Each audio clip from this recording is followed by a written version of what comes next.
Hello guys, நம்ம கண்டினியூஸாக BA LLB degree கோர்ஸ்க்கான updates தான் பார்த்துட்ருக்கோம். அந்த வகையில் யூனிவர்சிட்டி சைட்லேருந்து லாஸ்ட் அப்டேட் என்ன கொடுத்துருந்தாங்க அப்படின்னா, கட் ஆஃப் ரிலீஸ் ஆனதுக்கப்புறம் 18லேருந்து 20 வரைக்கும் ஒரிஜினல் டாக்குமெண்ட் வெரிஃபிகேஷன் பண்ணுறதுக்கான டைம் சொல்லியிருந்தாங்க.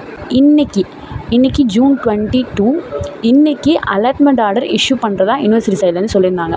இதுதான் லா கவுன்சிலிங்கில் ஒரு முக்கியமான தருணம்னே சொல்லலாம். லா படிக்கணும்னு பிக் ட்ரீமோடு இருக்க ஸ்டூடெண்ட்ஸ் எல்லாருக்குமே இன்றைக்கி தான் தெரியும் அந்த அலாட்மெண்ட் ஆர்டரோட வேல்யூ.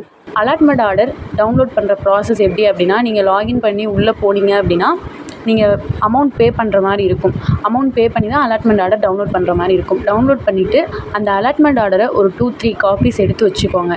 ப்ளஸ் உங்களோட certificate means 10th 12th mark sheet, TC, community certificate, income certificate, Aadhaar card, bank passbook, இது எல்லாத்தையுமே ஒரு 2-3 காப்பீஸ் எடுத்து வச்சுக்கோங்க. இது இல்லாமல் ஆன்டி ராகிங் சர்டிஃபிகேட்னு சொல்லிட்டு ஒன்று கேட்பாங்க, அதையுமே ஒரு 2-3 காப்பீஸ் எடுத்து வச்சுக்கோங்க. இன்றைக்கி ஜூன் 22 இன்றைக்கி 9 மணிக்கு மேலேயே யூனிவர்சிட்டி சைட்லேருந்து எல்லாருக்கும் மெயில் அனுப்ப ஆரம்பிச்சிடுவாங்க. அதாவது அலாட்மெண்ட் ஆர்டர் அனுப்ப ஆரம்பிச்சிடுவாங்க. 23லேருந்து 25 வரைக்கும் டைம் கொடுத்துருக்காங்க அட்மிஷனுக்கான டைம். அந்த டைமில் அலாட்மெண்ட் ஆர்டரில் உங்களுக்கு எந்த காலேஜ் அலாட் பண்ணியிருக்காங்களோ அந்த காலேஜில் நீங்கள் அட்மிஷன் போடுற மாதிரி இருக்கும்.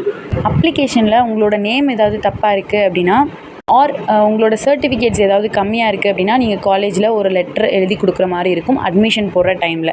அந்த லெட்டர் எழுதி கொடுத்ததுக்கப்புறம் நம்ம 1 வீக்கில் நம்மளோட ஒரிஜினல் டாக்குமெண்ட் சப்மிட் பண்ணுற மாதிரி இருக்கும். ஸோ இவ்வளோ தான் ப்ராசஸ். இதுக்கப்புறம் நீங்கள் நார்மலாக எல்லோரும் காலேஜ் போகிற மாதிரி ஒரு லா ஸ்டூடெண்ட்டாக நீங்களும் லா காலேஜுக்கு போக ஆரம்பிச்சிடலாம். இன்னொரு முக்கியமான விஷயம் என்ன அப்படின்னா, எனக்கு காலேஜ் தூரமாக கிடச்சிருச்சு, என்னால் போயிட்டு அங்கே ஸ்டே பண்ணி படிக்க முடியாது, அந்த காரணத்தினால போயிட்டு பண்ணாதீங்க எதையுமே. நீங்கள் அந்த காலேஜில் போய் அட்மிஷன் போட்டுட்டீங்க அப்படின்னா ரீஅலாட்மெண்ட் அப்படின்னு சொல்லிட்டு ஒரு ஆப்ஷன் இருக்குது. காலேஜ் லாங்காக இருக்குது அப்படின்னு சொல்லிட்டு நீங்கள் ரீஅலாட்மெண்ட் கேட்டு உங்களுக்கு நியர்பை இருக்க காலேஜஸ்க்கு வரலாம். ஸோ உங்களோட ஆப்பர்ச்சுனிட்டியை நீங்கள் மிஸ் பண்ணிடாதீங்க. All the best guys.